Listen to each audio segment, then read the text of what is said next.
आम्ही एक online free कन्सल्टेशनचं app तयार केलेलं आहे. त्या ॲपचं नाव आहे स्वराज्य आयुर्वेदिक ॲप. स्वराज्य आयुर्वेदिक ॲप तुम्हाला प्ले स्टोअरवर मिळेल, तिथून जाऊन तुम्ही नक्की डाउनलोड करा. हे एक फ्री ॲप आहे, फ्री कन्सल्टेशनचं ॲप आहे. ह्याद्वारे तुम्ही मला केव्हाही मेसेज करू शकता आणि प्रश्न विचारू शकता. जर तुम्ही आजारी असाल, तुमचे फ्रेंड्स फॅमिलीमध्ये कोणी पण आजारी असतील आणि तुम्हाला माहिती हवी असेल किंवा तुम्हाला आयुर्वेदिक ॲलोपॅथिक औषधीबद्दल माहिती पाहिजे असेल तर तुम्ही मला केव्हाही मेसेज करू शकता, मी तुम्हाला लगेच रिप्लाय देईन. आता आपण बघताय काय तुम्ही तर आमचे फॅमिली डॉक्टर मराठी चॅनल, आणि मी कोण आहे, मी आहे डॉक्टर महाडिक, तुमचा हेल्थ ॲडवायझर. आज आपण काय बघणार आहोत तर आपण बघणार आहोत की आज लहान मुलांच्या मध्ये एक आजार जो आहे तो सगळ्यात जास्त वेगानं पसरायला लागला. 1-1.5 महिना झाला खूप जास्त वेगानं पसरतोय. तुम्ही जर बघितलं तर कुठल्याही घरात जावा, जो छोटा मुलगा असेल तर त्याचं इथं सुजलेलंच आहे. तर त्या आजाराचं नाव काय आहे? त्या आजाराचं नाव आहे गालगुर्दे. त्याला सायंटिफिक भाषेमध्ये मम्स असे म्हणतात. तर आज आपण मम्स गालगुर्दे याच्याबद्दल पूर्णतः माहिती घेणार आहोत की मम्स गालगुर्दे होतात कसे, त्याचं व्हायचं कारण कोणकोणतं आहे, त्याची ट्रीटमेंट काय काय आहे, त्याच्यापासून वाचायचं कसं. आता आपण बघूया की हा जो आहे मम्स जे आपल्याला उठतात ते, तर त्याचं काय आहे, त्याचं मेन म्हणजे काय आहे नक्की, हा आजार कुठला आहे. हा एक आजार जो आहे तो व्हायरल आजार आहे. व्हायरल म्हणजे व्हायरस पासून होतो. गालगुर्दे हा व्हायरस पासून होणारा आजार आहे. त्या व्हायरसचं नाव काय तर पॅरामॉक्झी व्हायरस. हे इन्फेक्शन असतं. कशाचं हे व्हायरल इन्फेक्शन असतं? Parotid glands. पॅरोटिड ग्लँड कुठं असते? आपलं जो कान आहे, कानाच्या खालच्या साईडला, दोन्ही साईडला इथं असते. ह्याचं काम काय तर लाळ जी असते, लाळ सलाइवा सिक्रेशन म्हणजे लाळ तयार करणं, तोंडात जे पाणी सुटतं आपलं ते तयार करायचं काम पॅरोटिड ग्लँडचं असतं. त्याला पॅरामॉक्झी व्हायरसचं जर इन्फेक्शन झालं तर ती ग्लँड जी आहे, ग्रंथी जी आहे ती सुजते, आणि ती सुजल्यामुळं आपल्याला हे असं मोठं दिसतं.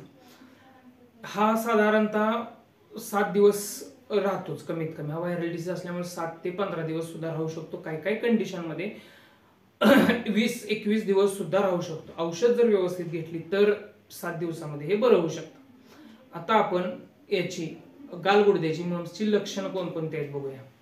सगळ्यात पहिलं काय तर जसं मी सांगितलं की कानाच्या मागचा, गालाच्या खालचा जो अनुवटीकडचा भाग असतो, हे इथला भाग असा सुजतो जास्त, आणि एवढं जास्त सुजतो की चेहराच विचित्र पद्धतीनं दिसतो, वेगळा दिसतो, खूप वेगळा दिसतो. त्याच्याबरोबर ताप असतो, ताप येतो, खूप ताप असतो, हाय ग्रेड फीवर असतो. त्याच्याबरोबर मान दुखणं, खांदा दुखणं, डोकं दुखणं हे सगळं असतं. त्याच्याबरोबर पोटाचे जे विकार आहेत ते पोटाचे विकार सुद्धा जाणवतात. म्हणजे काय, पोट दुखणं, मळमळणं, उलटी आल्यासारखे होणं, उलटी होणं, आणि काय काय पेशंटमध्ये सर्दी, खोकला हेच त्याच्याबरोबर सुद्धा असू शकतं. मम्स गालगुर्दे हे नक्की पसरतात कसे?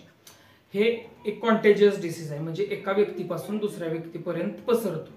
लहान मुलांपासून जर जवळ झाले, खूप जवळ क्लोज कॉन्टॅक्ट आला एकमेकांचा तर ते पसरतं. कशामुळं?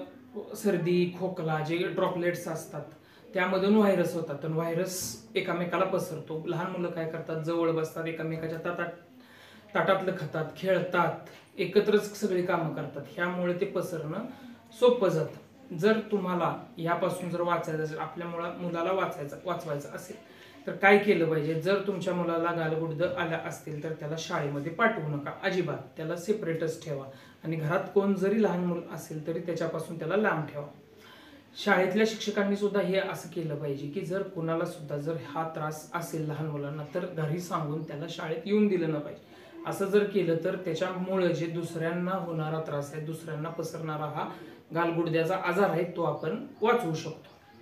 त्याच्यापासून वाचण्यासाठी लसीकरण असतं, म्हणजे वॅक्सिनेशन असतं. लहान मुलांचं लसीकरण व्यवस्थित झालं पाहिजे.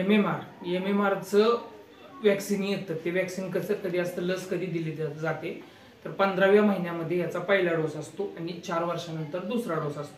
हे जर लसीकरण व्यवस्थित मुलांचं झालं तर हे गालगुर्दे याचं प्रमाण कमी होत नाही असं नाही, पण प्रमाण कमी होतं.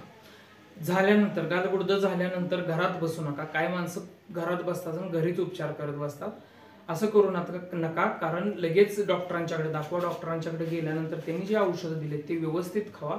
तसं जर तुम्ही व्यवस्थित केलं तर 5 ते 7 दिवसामध्ये तुमचं हे कमी येऊ शकतं. ह्याला सगळ्यात जास्त महत्त्वाचं म्हणजे जास्त पाणी पिणं. जास्त पाणी प्यायचं, आणि गरम मिठाच्या पाण्याच्या गुळण्या करायच्या, आणि विश्रांती घ्यायची. तर आजच्या व्हिडिओमध्ये एवढंच. मी तुम्हाला आज गालगुडदे मम्स याबद्दल पूर्णतः माहिती दिली. मला वाटते तुम्हाला व्हिडिओ आवडला असेल. आवडला तर लाईक करा, जास्तीत जास्त शेअर करा आणि आमच्या चॅनलला सबस्क्राईब करा.